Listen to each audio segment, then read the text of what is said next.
Kırgızistan Türkiye Manas Üniversitesi'nden, Manas Televizyon'dan herkese merhaba. Değerli izleyicilerimiz, jenerikte de gördüğünüz yeni bir programla sizlerle birlikteyiz. Bir üniversiteden ötesi. Evet, bir üniversiteden ötesi bildiğiniz gibi Manas Üniversitemizin aynı zamanda sloganı. Bir üniversiteden ötesi programımızın ilk konuğu çok değerli bir konuk. Kendisi çalıştığı her kuruma değer katmış bir konuk. Biz o nedenle kendisini burada bugün ağırlamaktan büyük heyecan duyuyoruz. Rektör danışmanımız, uluslararasılaşma faaliyetlerinden sorumlu rektör danışmanımız Profesör Doktor Sayın Olgun Çiçek bizlerle. Hoş geldiniz değerli hocam. Teşekkür ederim, hoş bulduk, sağ olun. Кутмандуу күнүңүздөр менен урматтуу биздин каналыбыздын көрөрмандары, сиздер менен биргеликте университеттен да артык деген аталыштагы жаңы программабыздын бет ачаарына күбө болуп жатасыздар. Жана биздин алгачкы мейманыбыз Кыргыз-Түрк Манас университетинин ректорунун эл аралык мамилелер боюнча атайын кеңешчиси профессор доктор Olgun Çiçek менен маектешүүгө жалпыңыздарды чакырабыз. Değerli hocam, sizi aslında Türkiye'de, özellikle yurt dışında da tabii ki, ama Türkiye'de pek çok insan tanıyor. Siz çünkü Manas Üniversitesi'nin dışında da Türkiye'nin güzide kurumlarına danışmanlıklar veriyorsunuz. Oralarda da çalışıyorsunuz. Ben biraz Olgun Çiçek'ten bahsetmek istiyorum. Çünkü ilk defa sizi konuk olarak alıyoruz televizyonumuza. Neler yaptınız hocam buraya gelene kadar? Hangi faaliyetlerde bulundunuz? Hangi ülkelerde çalıştınız? Siz çok yönlü bir insansınız. Aynı zamanda çok geniş bir network'e de sahipsiniz. Bunu biliyoruz. Ben bunları sizin ağzınızdan duymak istiyorum. Sağ olun. Çok teşekkür ederim. Benim de ilk resmi programım üniversitemizin televizyonunda. Ben de teşekkür ederim davetinize. Ben de şeref duydum. Çok memnun oldum. Öncelikle ben 30 yıllık bir akademisyenim. Dünyanın 10 farklı ülkesinde görev yaptım. 24 ülkeyle proje bazlı çalıştım. Eğitimler, danışmanlık şeklinde. Türkiye'de de evet, aslında hem Yükseköğretim Kalite Kurulu'nda uluslararası danışmanlığım var. Hem Türkiye'deki birçok üniversitenin değerlendirmesinde görev aldım. Denetleme ve akreditasyon çalışmalarında. En son 9 Eylül Üniversitesi'nde yine bu konularla ilgili görev yaptım, uluslararasılaşma ile ilgili. Tabii Amerika'dan tutun, Asya'dan, Orta Doğu ve ağırlıklı olarak Avrupa'da hem çalıştım hem de birçok kurumla hala işbirliklerim devam etmekte. Özellikle kalite ve akreditasyon alanında bizdeki YÖKAK gibi akreditasyonla, program veya kurumsal akreditasyonla uğraşan birçok kurumda üyeliklerim var ve onlara değerlendirici olarak da katkıda bulunuyorum.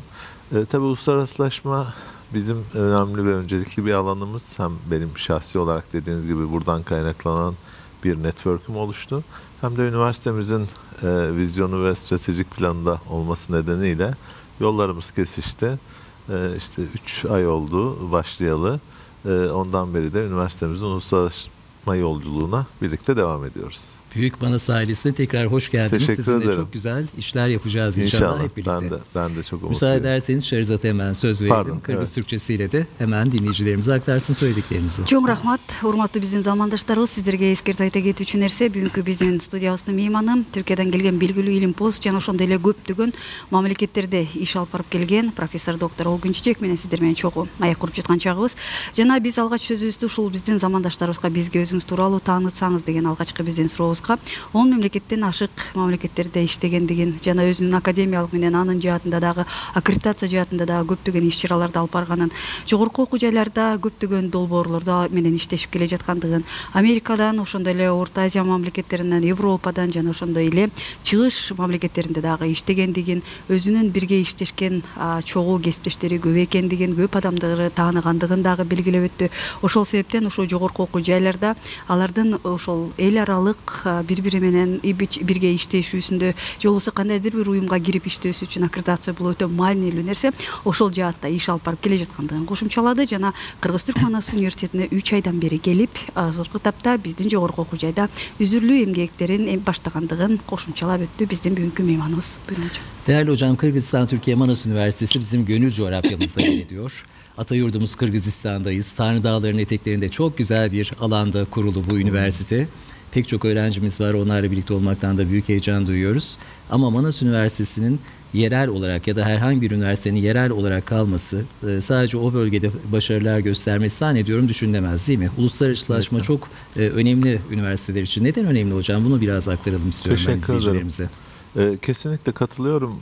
Ben buraya ilk geldiğimde yazın birkaç günlüğüne üniversiteyi tanımak ve görüşmek için İlk defa gelmiştim.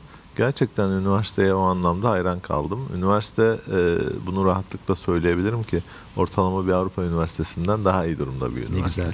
Dolayısıyla bu coğrafyaya sığmaz artık. Şöyle ki, sanırım geçtiğimiz 28 yılda bu misyonunu tamamlamış zaten. Bu coğrafyanın dediğiniz gibi önde gelen üniversitelerinden biri olmayı başarmış. Artık bunu biraz daha ileriye taşıyıp bölgenin ve dünya genelinde bir uluslararası üniversite olma yolunda ilerliyoruz. Uluslararasılaşma neden önemli? Çünkü artık dünya gerçekten çok küçük. Herkes birbirinden öğrenmek ve paylaşmak zorunda. Herkes birbiriyle işbirliği yapmak zorunda. Bunu özellikle pandemiden sonra gördük. O nedenle de elimizdeki cevherleri dışarıya sunmamız lazım. Özeti bu aslında. Aslında çok da inanılmaz bir cevher var değil mi hocam? Bölgede de öyle. Kesinlikle. Yurt dışındaki araştırmacılar için de çok önemli bir bilgi birikimi ve ne diyelim bir hazine var burada aslında. Kesinlikle. Ben dediğim gibi mesela buradaki üniversiteyi gezdiğim zaman da veya hocalarla görüştüğüm zaman işte altyapısıyla, ekipmanlarıyla, son teknolojileriyle içinde bulunduğu stüdyo gibi gerçekten gurur duyuyor insan. Dolayısıyla hani bu ülkede, bu üniversitede bunların olması bizi zaten Dünya Ligi'nde yarışmaya hazırladığı için bunu yapmamak için de bir sebep yok. Aslında her şeyimiz hazır. O anlamda da biz zaten uluslararası sıralamalarda olsun, uluslararası çalışmalarımızda, işbirliklerimizde onu görüyoruz. Bugüne kadar bir birikim oluşmuş. Biz şimdi buna biraz ivme kazandırarak daha ileriye götürmeye çalışacağız inşallah. Sevgili Şerzat, hemen bunları aktarsın hocam izleyicilerimize. Чоң рахмат агай. Ошондой эле белгилеп айта кетүүчү нерсе, биздин бүгүнкү мейманыбыз акыркы биздин Кыргыз-Түркманас университетине келгенге чейин 9 Eylül университетинде иштеп келгендигин да белгилеп өттү. Ошондой эле алгачкы жолу Кыргыз-Түркманас университетине келгенде, Теңир тоонун этегинде жайгашкан бул студенттик шаарчага, бул жогорку окуу жайга келгенде өзүм аябай сүйүндүм дейт, аябай сыймыктандым дейт. Анткени кээ бир Европа өлкөлөрүндөгү кээ бир жогорку окуу жайларга караганда өтө жогору деңгээлде экендигин, жана бул өзүнүн чөлкөмүндөгү жогорку окуу жайлардын ичинен чолпон жылдыз катары жанып, жана бул жерде эле калып калышы мүмкүн эмес. Бул эл аралыкта деңгээлге чыгышы шарт, жана ошол жактагы болуп жаткан конкуренцияга, жарышка да катыша ала тургандыгына терең ишенгендигин, жана бул жаатта дагы көптөгөн иштерди алып бара турарына ишенип өттү. Албетте дейт, Кыргыз-Түркманас университетинин эл аралык деңгээлге чыгышы үчүн, ал жактагы конкуренцияга катышыш үчүн колунда жакшы бир казына бар дейт. Бул жакта илим өзүлдөө болсун, жана башка жаатта болбосун, жалпы жакшы бир колубузда бир маалыматтын булагы бар экендигин, жана муну менен бул илим билимдин менен башка ушул азыркы учурда биздин ушул студияда жүрүп жаткан, программабыз тартылып жаткан бул студияда дагы ошол чоң аябай жетишкендигин, жакшы технологияларды колдонуп жатканыбызды мен да сыймыктануу менен айтып өттү, жана көптөгөн жакшы иштерди дагы алып барабыз деген өзүнүн ишеничин белгиледи. Жана ошондой эле Кыргыз-Түркманас университети эл аралык деңгээлде конкуренцияга даяр экендигин, кошумчалап өткөндүгүн белгилей кетели. Kırgızistan Türkiye Manas Üniversitesi'nin Manas Televizyonu bildiğiniz gibi hocam bütün ülkeye yayın yapıyor ve aslında biz üniversitemizde olan bütün etkinlikleri, üniversitemizle ilgili bütün haberleri ve müjdeleri de Manas Televizyonu üzerinden bütün izleyicilerimizle paylaşıyoruz. Şimdi siz geldiğinizden beri de eminim burada pek çok gözlemde bulundunuz. Bir durum tespiti yaparsak, izleyicilerimiz gerçi biliyorlar az çok ama yine de biz sizinle bunu konuşursak eğer, bizim şu anda Times Higher Education olsun, diğer QS gibi sıralamalar olsun, durumumuz nedir hocam? Manas Üniversitesi'nde hangi pozisyonda bulunuyor şu an? Teşekkür ederim. Tabii bu önemli bir konu. Bu bizim görünürlük, bilinirlik ve imajımız açısından, bulunduğumuz konum açısından da önemli bir gösterge. Zaten bu uluslararası sıralamalardaki amaç esas üniversitelerin yerini, seviyesini, yüksekliğini ve kalitesini, dolayısıyla kalitesini göstermek olduğu için bizim üniversitemizde bulunduğu coğrafyada zaten ilk 200-300 bandında, dünya itibariyle ilk 800.000 bandında. Dolayısıyla bu iyi bir gösterge. Yani Türkiye'deki veya bölgedeki birçok üniversiteyle kıyaslandığında Avrupa standartlarında derken onu da kastederek söyledim açıkçası. O yüzden çok iyi bir yerdeyiz. Zaten bu seneki hedefimiz de bunu daha da aşağılara çekerek ilk 500-600'lerde olma hedefiyle uğraşıyoruz. Tabii bu ne kadar çok ilerlerse bizim de hem motivasyonumuz, hem gücümüz, hem dışarıdaki prestijimiz o kadar artıyor. Bu bir nevi saygınlık, bir nevi güven unsuru da aynı zamanda hem kamuoyuna hem potansiyel öğrencilerimize, diğer paydaşlarımıza da önemli bir gösterge. Zaten Manas Üniversitesi her şeyle bunu aslında hak ediyor. Birçok unsur var. Birazdan onları da değiniriz sırayla. Bütün bunları bir araya getirip de bunu başardığınızda o sonuç da otomatikman çıkmış oluyor. Şu anda da biz onun daha da gelişmesi için uğraşıyoruz. Şimdi ben takip ediyorum. Şerzat'ın notları henüz dolmadı hocam. O zaman ben devam edebilirim. Ben onun için ara verdim. Mesela ranking ölçütleri nedir hocam? Yani ranking neye göre belirleniyor? Hangi ölçütlere göre üniversiteler çeşitli sıralamalara giriyor? Evet. Şimdi tabii burada ranking sıralamalar uluslararasılaşmanın temel ayaklarından birisi açıkçası. Diğerlerine de kısaca bahsedeceğim eğer şey olursa. Tabii ki. İşte ranking bir tanesi, akreditasyon diğer bir tanesi, araştırma bir başkası, uluslararası işbirlikleri, partnership dediğimiz, uluslararası etkinlikler, yapılan konferans, panel vesaire gibi, uluslararası projeler. Bütün bu 6-7 tane temel unsurun bir araya gelmesiyle uluslararasılaşma gerçek anlamda tamamlanmış olabiliyor veya sürdürülebilir oluyor uzun vadeli. Biz de bu anlamda şimdi bütün bu ayakları güçlendirmeye çalışıyoruz. Rankinglere geldiğimiz zaman, rankinglerde de üniversitenin akademik itibarı, üniversitenin işveren itibarı, iş dünyasıyla olan işbirlikleri ve oradaki imajı, üniversitedeki öğretim üyelerinin yayın sayıları, onların aldıkları atıf sayıları, uluslararası öğrenci sayımız, uluslararası öğretim üyesi sayımız gibi birçok faktörle birlikte bizim ürettiklerimiz aslında üniversitenin temel misyonları zaten eğitim, öğretim, araştırma ve topluma hizmet ve bunları biz yaptığımız sürece de otomatikman rankinglerde yükselme şansımız var. Biz de bunlara yoğunlaşıyoruz. Şimdi bu çalışmaları son 3 aydır işte hızlandırdık biraz. QS'inde Ocak itibariyle başvuruları, önümüzdeki yılın başvuruları yapılacak. Ona hazırlıkları yaparken ben gördüm ki gerçekten iyi bir altyapı var, iyi bir birikim var. Şimdi bunun sadece metodolojisine göre onları, o verileri uyarlayıp, toparlayıp onları sunmamız gerekecek. Şu anda da o aşamadayız. Bu kriterleri oluşturmaya çalışıyoruz. Harika. Değerli izleyiciler, neden özellikle bir üniversiteden ötesi programının ilk konusu olarak uluslararasılaşmayı seçtiniz ve ilk konu olarak da bu alandan sorumlu rektör yardımcısını davet ettiniz derseniz eğer, bir üniversiteden ötesi bulunduğu topluma da çok şey katan üniversite demek. Aslında değer katan, değer yaratan, katma değer üreten üniversite demek. Kırgızistan Türkiye Manas Üniversitesi yaptığı uluslararasılaşma çalışmalarıyla aslında Kırgızistan'ın yüksek sistemini de yükseltiyor değil mi hocam? Bu açıdan bir üniversitenin ötesi programının aslında tam da konusu bu. Kesinlikle. Bu arada tebrik ediyorum. Gerçekten çok güzel bir konuyla ve üniversiteyle örtüşen bir başlıkla program yapmışsınız. Ben de şeref duydum ilk konu olmak. Ve uluslararasılaşmada çok doğru bir seçim olmuş. Çünkü o bir çatı. Yani siz orada bütün uluslararası ve global olarak kavruyorsunuz. Bir dünya üniversitesi olmanın icabı bu. O nedenle haklısınız. O çok önemli. Konuyu unuttum o arada, sizin bir şey demiştiniz. Bir üniversitenin ötesi olmakla dokunuyoruz aslında. Yani yüksek öğretim sisteminin de. Benchmark diyecektim. Pardon, şimdi hatırladım. Söylediğiniz konu çok önemli. Bu tabii Manas Üniversitesi'nin Kırgızistan'da ve bölgedeki itibarının seviyesinin yükselmesi, başarılarının yükselmesi diğer üniversitelere de motivasyon ve benchmark dediğimiz o. Evet. Yani o hedefe ulaşmak, en iyi konumlandırıp kendinizi oraya nasıl ulaşabilirim diye diğerlerine örnek model olmak, aslında hedef bu.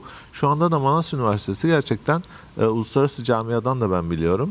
Kendimde de öyle bir imaj vardı. Hep pozitif bir imaj vardı. Yani gelip içini görünceye kadar bunun ne anlama geldiğini bilmiyordum ama gelince anladım. Evet, gayet yerinde ve haklı bir imaj ve duyuru şeklindeymiş. Dolayısıyla buradaki üniversiteler, bölgedeki üniversitelerde daha iyi nasıl olabiliriz ya da iyi örneklerden biz de nasıl yararlanabiliriz diye bizimle işbirliği yaptığında, bize yöneldiğinde bu da bizim için hem gurur verici hem de bizi motive edici. Çünkü daha ileriye gitmemiz lazım ki yeni bir şeyler yapalım. O da işte üniversitenin inovasyon, sürekli iyileşme, gelişme, büyüme stratejilerinden kaynaklanan bir şey. Evet hocam, evet. Bu arada hemen ben sözü müsaadenizle yine Şerzat'a vereyim. Урматтуу биздин замандаштарыбыз, сиздер менен биргеликте биз ошол бир университеттен да артык деген аталыштагы программабызды сиздер менен чогуу өткөрүп жаткан чагыбыз, урматтуу угармандарыбыз. Жана бул эмне себептен биз бир университеттен да артык деп атадык. Жана эмне себептен бүгүн сиздер менен биргеликте жогорку окуу жайлардын эл аралык деңгээлдеги кадыр баркы, кызматташтыгы, рейтинги тууралуу сөз кылып жатканда жана Манас университетинин ректорунун эл аралык мамилелер боюнча атайын кеңешчисин чакырганыбыз дагы өтө бир маанилүү экендигин да сиздерге кошуп айтып өттүк. Албетте Кыргызстанга чыгып жаткан Манас телеканалынан сиздер менен биргеликте өтө жакшы бир самалыбыз менен бөлүшкөнү турабыз. Белгилүү болгондой ушул мындай Кыргыз-Түрк Манас университети дейт биздин мугалимибиз, бүгүнкү биздин мейманыбыз биздер менен сүйлөшүп жатып, жогорку окуу жайларда дейт ушул жерде өзүнүн кандайдыр бир статусун, өзүнүн жакшы бир жерде экендигин көргүрөп белгилеп койду дейт. Башка жогорку окуу жайларды үчүн дагы бул мотивация болот дейт. Жана ушул жогорку окуу жайлардын эң мыктылардын, же болбосо кандайдыр сиздер да угуп калсаңыздар керек, Кыргыз-Түрк Манас университети QArts тизмесинде дагы эң жогорку чыккандыгын, жана мунун эмне кереги бар эле, кантип эмне дегенде ойлор болуп жата турган болсо, жогорку окуу жайларда мындай катарга кирүү же болбосо мындай тизмеге кирүү жана жакшы жерлерди алуу, бул ошол жогорку окуу жайда берилип жаткан билимдин деңгээлин, жана муну менен биргеликте дагы эл аралык долбоорлорго дагы жана ошондой эле анын престижи жана ишеничи артат дейт. Ошол себептен жана бул жогорку окуу жайлардан так ушундай тизмеге кириш үчүн кандай иштерди кылыш керек дей турган болсок, бул өтө комплекстүү карай турган жана комплекстүү келип иштей турган нерсе экен. Мисалы үчүн бул рейтингге башка карай турган болсок, бул башка жогорку окуу жайлар менен биргеликте алып барып жаткан долбоорлору каралат экен. Жана ошондой эле бул жерде башка жактан келген, чет мамлекеттен келген студенттердин саны, мугалимдердин саны дейт. Жана ошондой эле эл аралык долбоорлор барбы, жокпу, бул да бир бутагы дейт. Так ушундай керектүү өзүнүн комплекстеги керектүү нерселери менен карап отуруп дейт. Анан ошол биз электен өткөрүп алган сыяктуу эң мыктылары анан тандалып алынат дейт. Бул болсо албетте дейт биздин жогорку окуу жайыбыздын ошол эл аралык деңгээлге чыгууга даяр экендигин. Эмне себептен биз башка ошол Европадагы эле университеттерди мактап көрө бересиздер, эгерде бизде дагы так ушундай катышууга бизге дагы жогорку окуу жайларыбыздан Манас университети катыша ала тургандыгын да кошуп өттүм.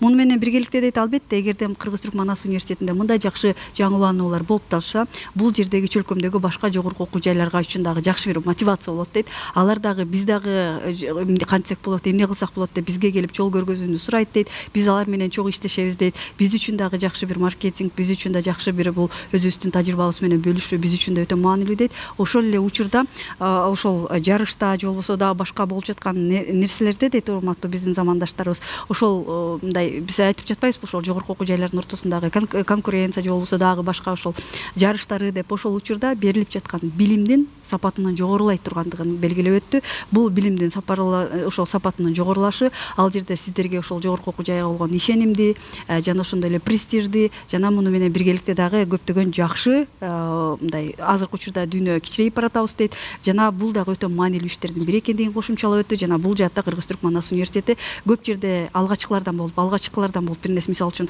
Кыргыз-Түрк Манас университетинин кампусу ачылганда дагы бул жердеги алгачкы университет болуучу, эми дагы так ушундай жарышта дүйнөлүк университеттердин арасына кирип жатканда бул алгачкы дейт. Демек Кыргыз-Түрк Манас университетинин келечеги кең экендигин жана дагы көптөгөн жакшы жерлерге чогуу жакшы кызматтарды алып баруу менен бирге жетебиз деген өзүнүн ишеничин белгилеп өттү бүгүнкү биздин мейманыбыз. Çok teşekkürler Şehrizat. Ben hemen bir hatırlatmada da bulunmak istiyorum.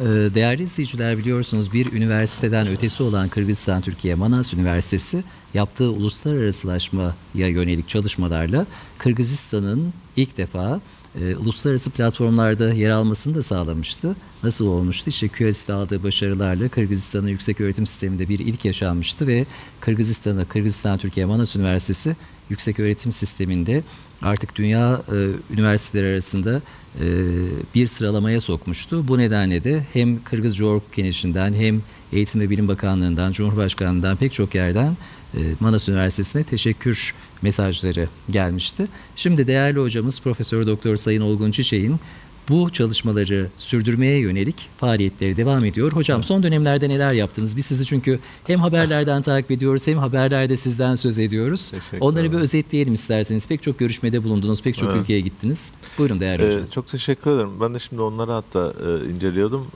Evet, son 3 ayda aslında çok da etkinlik yaptık. Sadece buradaki faaliyetlerle sınırlı kalmadı bu. Hollanda'da düzenlenen Avrupa Yükseköğretim Zirvesi var. Bu dünyada ikinci büyük yükseköğretim zirvesi. Bütün ülkelerden katılımların olduğu, üniversitelerin bir araya geldiği ve işbirliklerinin teşvik edildiği bir etkinlik. Geçen yıl ben 9 Eylül'deyken biz yine katılmıştık. Barcelona'daydı o zaman da. Bu sene de Hollanda'da yapıldı. oradan da gördüğüm en az 20-30 tane üniversiteyle birebir görüşme ve işbirliği yapma imkanınız oluyor. Biz de bunu gerçekleştirdik ve şu anda zaten yavaş yavaş işbirliklerimiz, iletişimlerimiz başladı. Bu yükseköğretim zirvesi bize Avrupa ağırlıklı bir kapı açması anlamında önemliydi. Onun dışında Malezya'da QS'in Asya Yükseköğretim Zirvesi vardı geçtiğimiz ay. Ona katılım gösterdik üniversite olarak.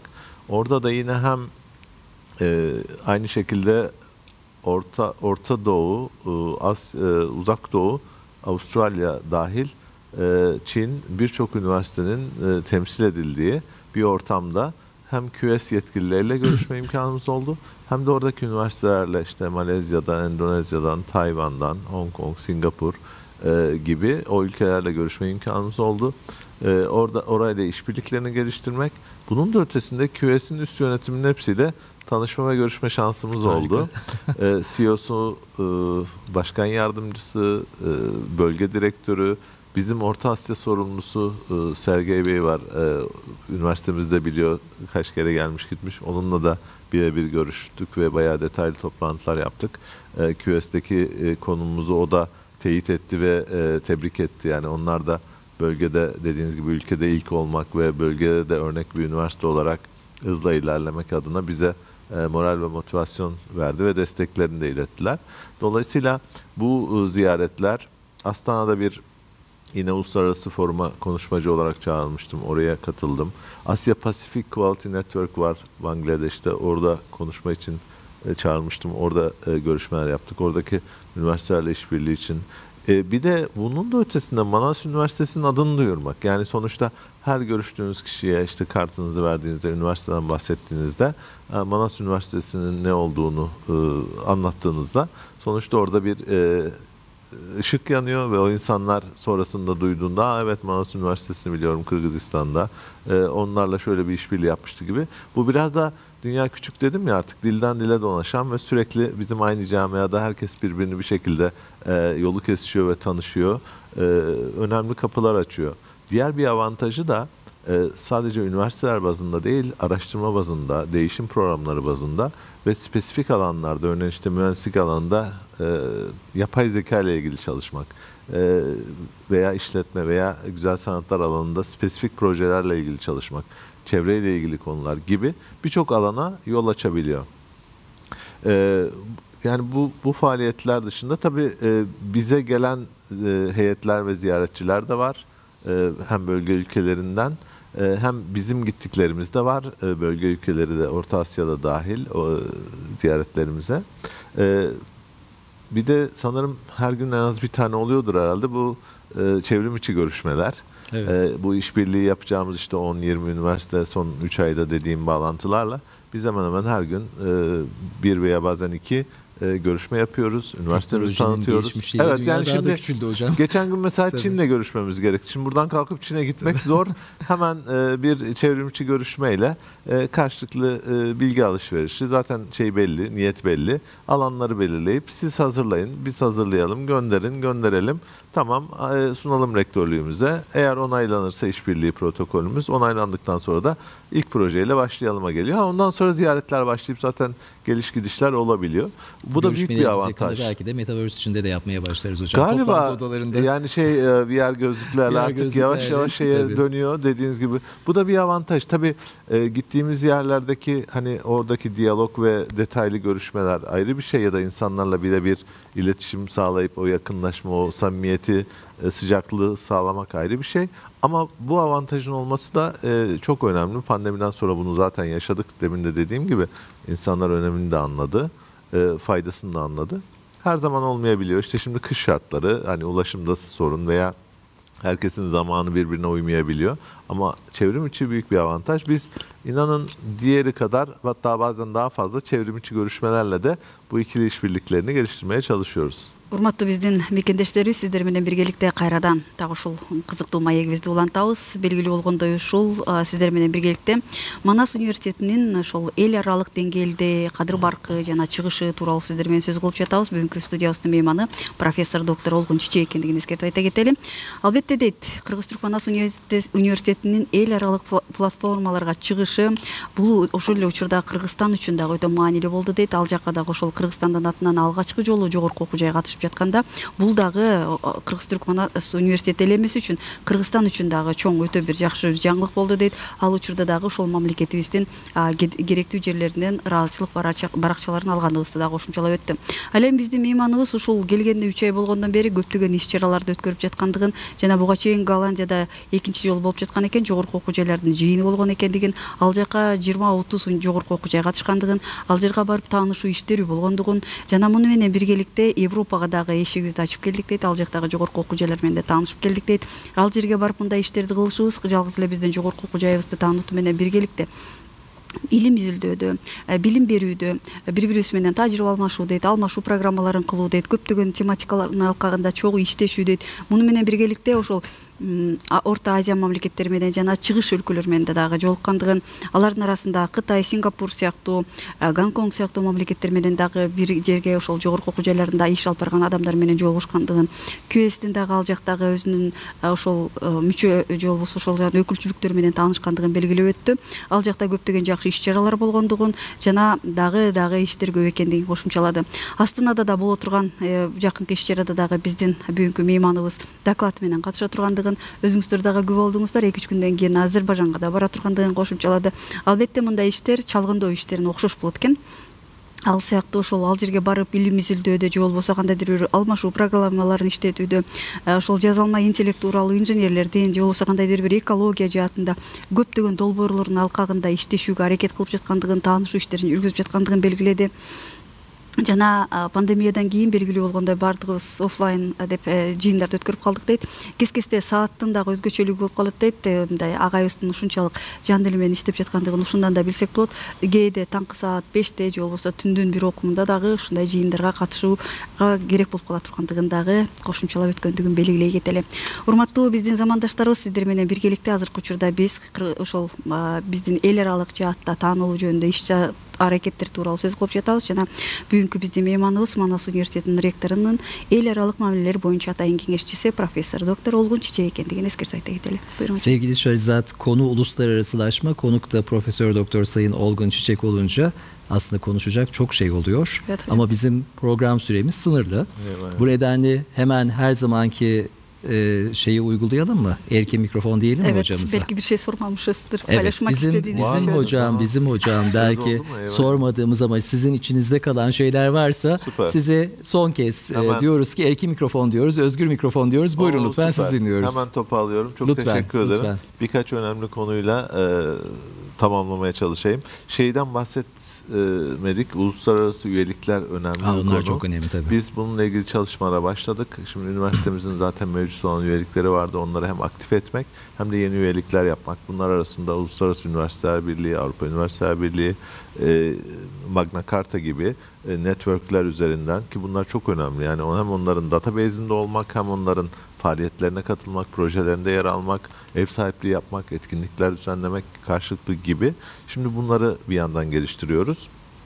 Sürdürülebilirlik konusunda bahsetmek istiyorum. Hem bu QS'le bağlantılı hem de ondan bağımsız olarak sürdürülebilir kalkınma hedefleri dediğimiz SDG'lerle ilgili bir çalışma başlattık. Şu anda sdg.manas.edu.kg'yi oluşturduk. Web sayfası çok aktif. Orada 17 tane hedeflerin her birisi tek tek var. Şimdi onların içlerine bütün üniversitemizin yaptığı proje ve etkinlikleri tek tek aktarıyoruz. Siz işte birinci SDG'ye bastığınız zaman üniversitenin neler yaptığını göreceksiniz. 2, 3, 5 hepsinde aynı şekilde. Bu hem dediğimiz gibi QS ve Times'a bunları sunacağız. Hem de üniversitemizin sürdürülebilir kalkınma hedeflerine, Birleşmiş Milletler'in 2030 hedefleri doğrultusunda uluslararasılaşmanın bir entegre boyutu olarak ne kadar önem verdiği ve çalışma yaptığını gösteren bir kanıt. Bizim için çok gurur verici.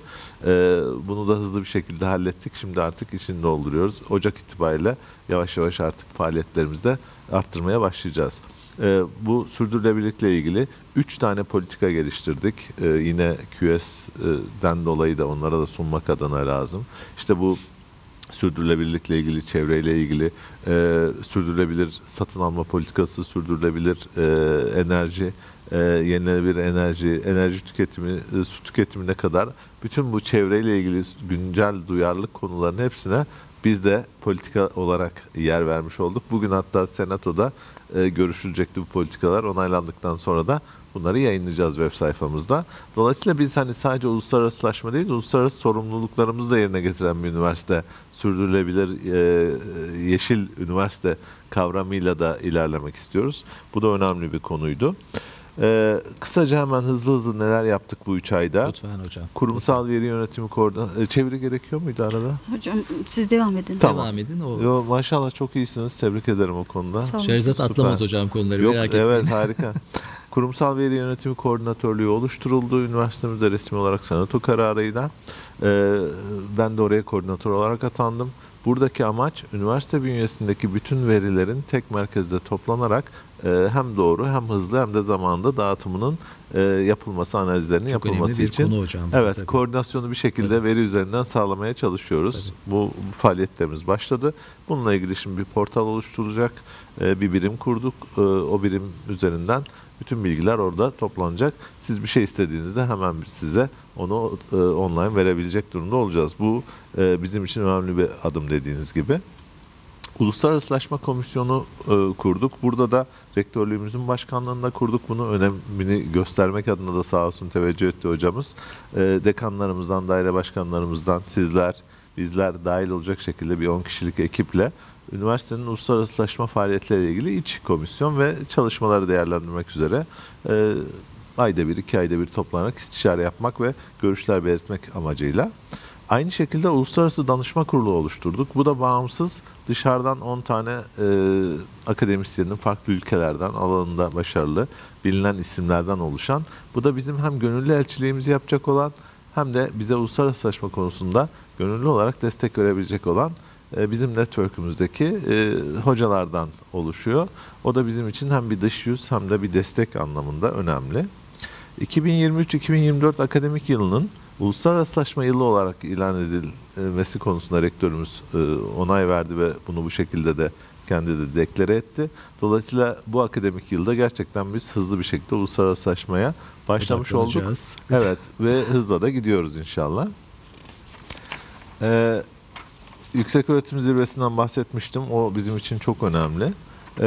Bütün bunların özeti olarak açıkçası şu anda biz ben mesela üniversitede en az bir 2-3 tur yaptım galiba dekanlıklarla, bölüm daire başkanlıklarıyla, bölüm başkanları, sizlerle. Yani bütün birimlerle görüşerek en azından uluslararasılaşma konusunda hem bilgi alışverişi hem de bir farkındalık yaratarak herkesin, çünkü yaptığı çok güzel faaliyetler var ama belki onlar da yorulmamış, belki kayda geçmemiş, belki o alanına doğru yere oturtulmamıştı.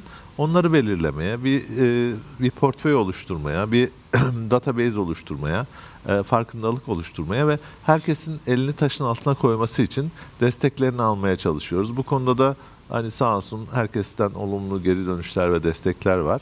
Hani bu bir sinerji, yani biz bu kültürü, bu uluslararasılaşma havasını estirebilirsek öğrencimizden hocamıza, idari personelimizden bütün dış paydaşlarımıza kadar mezunlarımıza yazı yazdık. Mesela mezunlarımızla iletişimlerimizi güçlendirmek, yurt dışında olan uluslararası mezunlarımızın bizlerle bağlantısını güçlendirmek, onlardan doğrudan veya dolaylı katkı almak, onların bağlantılı olduğu üniversiteler ve iş yerleriyle bu itibar konusunda çalışmaları yapmak gibi birçok alanda uluslararasılaşma rüzgarını estirmeye çalışıyoruz hep beraber.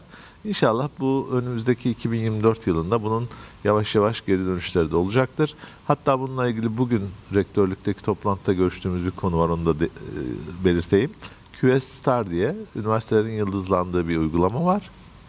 Biz şimdi QS'ten bununla ilgili bir öneri ve teklif aldık. Hatta benim görüşmemde söylemişlerdi ki hani siz buna başvurun, hani alabilecek düzeyde bir üniversite. Yani şu anda biz 4-5 alabiliriz diye direkt Harika düşünüyorum. Hocam. Ne güzel müjdeler İşte, aynen. geliyoruz izleyicilerimize. Evet, yani somut şeyler bunlar. Dediğiniz gibi gerçekten yapılabilir şeyler. Adım atmak ve hızlı bunları koordine etmek adına biz devreye girdik. Şimdi QS Star'la ilgili de yönetimden de onay çıktı zaten. Şimdi biz bunun çalışmalarını başlatacağız. Başvuru yapacağız. Muhtemelen 3 ila 6 ay arasında bu süreç tamamlanacak. Belki baharda bir yıldızlı üniversitemiz, 5 yıldızlı üniversitemiz Harika. olacak inşallah. Bu da bize tabii gurur verecek. Hocam çok teşekkür ediyoruz. Değerli izleyiciler, Teşekkür görüyorsunuz Kırgızistan Türkiye Manas Üniversitesi'nin hedefleri çok yüksek. Bu hedefleri yerine getirebilecek çok değerli akademisyenlerimiz, insan kaynağımız var. Profesör Doktor Sayın Olgun Çiçek hocamız gibi.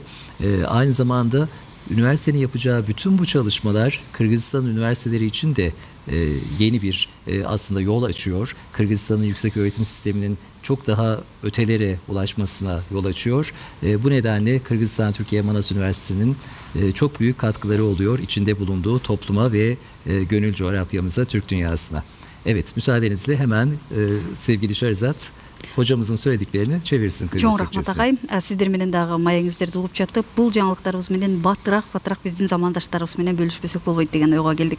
Албетте дейт, жогорку окуу жайдын эл аралык деңгээлге чыгышы үчүн эл аралык уюмдарга мүчө болушу шарт экендигин белгиледи биздин бүгүнкү мейманыбыз. Жана ошондой эле эл аралык долбоорлордо чогуу биргеликте иш алып барышыбыз керек экендигин да белгиледи. Бул өтө маанилүү бир көрсөткүчтөрдүн бири экен. Ошол эле учурда биздин дагы так ушул биз сиздерге айтып жаткан эл аралык ушул интеграциясы болушу үчүн биздин жогорку окуу жайыбыздын биз сиздерге жогорудан бери тааныштырып жаткан агайыбыз атайын иштерди баштагандыгын, жаңы бир сайт түзүлүп жаткандыгын, жана ал ишке киргендигин, анын ичинде көптөгөн маалыматтарды ала ала турганыңыздарды, жана ошондой эле ошол жөн эле мындай билим берүүдө эле жарышып калып калбастан дейт, биз ошол дүйнөгө жана экологиядагы өзүбүздүн бир жашыл университет, жашыл бир жогорку окуу жай деген жаатында дагы көп иштерди алып барганга аракет кылып жатабыз дейт. Демек биз ошол жаатта дагы көптөгөн долбоорлорду иштеп жаткандыгын да белгилеп өттү. Жана бул биз үчүн өтө маанилүү экендигин, жана чоң максаттарыбыздын бири экендигин белгиледи.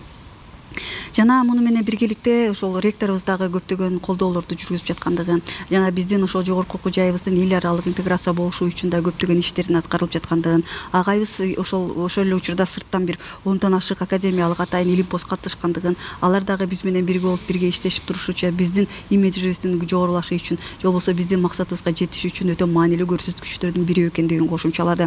Жана ошондой эле эл аралык деңгээлге чыгууда жогорку окуу жайларда ошол баарыбыздын бириктирген жана бири-бирибизди байлап керектүү нерселерди ошол санариптештирүү жаатында да иштердин жүрүп жаткандыгын кошумчалап өттү. Жана ошондой эле студенттерибиз менен жана бүтүрүүчүлөрүбүз менен дагы кайрадан ошолорго жазып, алар менен сүйлөшүп чогуу биргеликте иш алып барууну көздөп жаткандыгын кошумчалады. Жана ошондой эле 2024-жылы дагы ошол азыр аткарылып жаткан иш аракеттердин жемишин ала алабыз деген ишеничин айтты.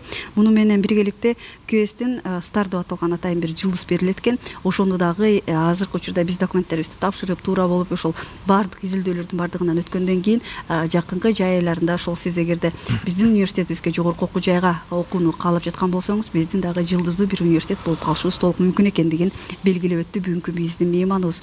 Муну менен биргеликте ошол жогорку окуу жайлардын дейт, ошол Кыргызстандагы жогорку окуу жайлардын эл аралык деңгээлге чыгышын, интеграциясы болушу үчүн дагы Кыргыз-Түрк Манас университет дагы аларга жол ачып жаткандыгын, жана ошол эле дүйнөлүк ошол Кыргызстандагы жана ушул жердеги аймактагы жогорку окуу жайлардын билим берүүдө дагы чоң бир баскычка чыга тургандыгын, билим сапатын муну менен биргеликте башка жогорку окуу жайларында дагы ушундай иштерди аткаруу менен биргеликте билим берүү сапатында бир баскычка жогорулай турганыбызды да кошумчалап өттү биздин мейманыбыз, жанага кошумчалап өттү Кыргыз-Түрк Манас университетинин Манас ТВ каналынын мүдүрү Бүлөнд Намбал дагы өзүнүн ушундай кошумчасын белгиледи. Жана урматтуу угармандарыбыз, сиздерге белгилеп өтөлү.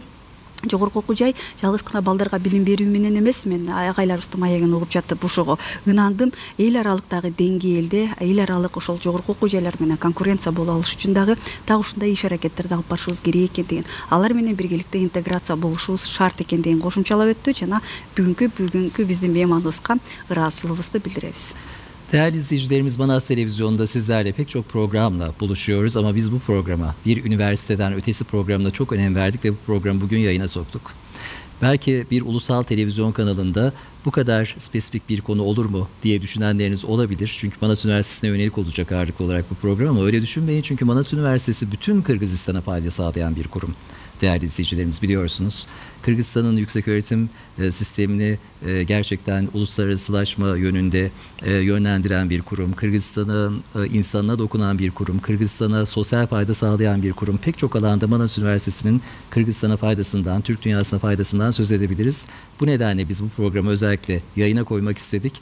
Burada biz tabii ki diğer üniversitelerimizin de yaptığı bir üniversiteden ötesi olan çalışmalara yer verebiliriz. Onları da buraya davet edebiliriz, oradan temsilcileri de. Ama bu program özellikle Manas Üniversitesi'nin Kırgızistan'a katkılarını anlatmak açısından çok önem verdiğimiz bir program ve bu programda çok değerli bir konuğumuzla ilk başlangıcı yapalım dedik. Profesör Doktor Sayın Olgun Çiçek konuğumuz oldu. Hocam çok teşekkür ediyorum programımıza katıldığınız için. Ben teşekkür ederim. Çok memnun oldum. Gurur duydum. Hayırlı uğurlu olsun şimdiden. Şeref verdiniz. Çok konu var size katkı koyulabilecek eminim ki üniversitemiz konuşacak tarafından. çok konumuz var. Ne güzel. Başarılar diliyorum. Çok sağ olun. Teşekkür ederim. Çok teşekkür ediyoruz. Bir başka programda görüşme dileğiyle. Hoşçakalın. Урматтуу биздин замандаштарыбыз, сиздер менен биргеликте бүгүн эң жокшу биздин жаңылыгыбыз менен бөлүштүңүздөр. Анткени бир университеттен дагы артык деген аталыштагы программабызга ортоктош болдуңуздар. Жогорку окуу жай жалгыз гана билим берүү менен чектелип калбастан ошол өзүндө болуп жаткан, ошол кайсыл жерде болсо ал жердеги калкына дагы өзүнүн кандайдыр бир пайдасын тийгизген, жана билим бул илим адамдын затын сактап калуучу эң жогорку бир байлыктардын бири болсо керек. Ошол себептен жалгыз гана Кыргыз-Түрк Манас университетинин илим поздорун же болбосо жаңылыктар менен бул программада сиздер менен бөлүшпөйбүз. Биздин дагы ошол мекенибизде болгон башка жогорку окуу жайлардын дагы эң кызыктуу долбоорлору болсо, алар менен дагы сөз кылышууга даяр экенибизди белгилеп айта кетели. Жана бүгүнкү биздин алгачкы программабыздын коногу Манас университетинин ректору, эл аралык мамилелер боюнча атайын кеңешчиси профессор доктор Олгун Чичек агайыбыз болду. Кайрадан эфир толкунунан көрүшүп, угуш кычакты аман болуңуздар.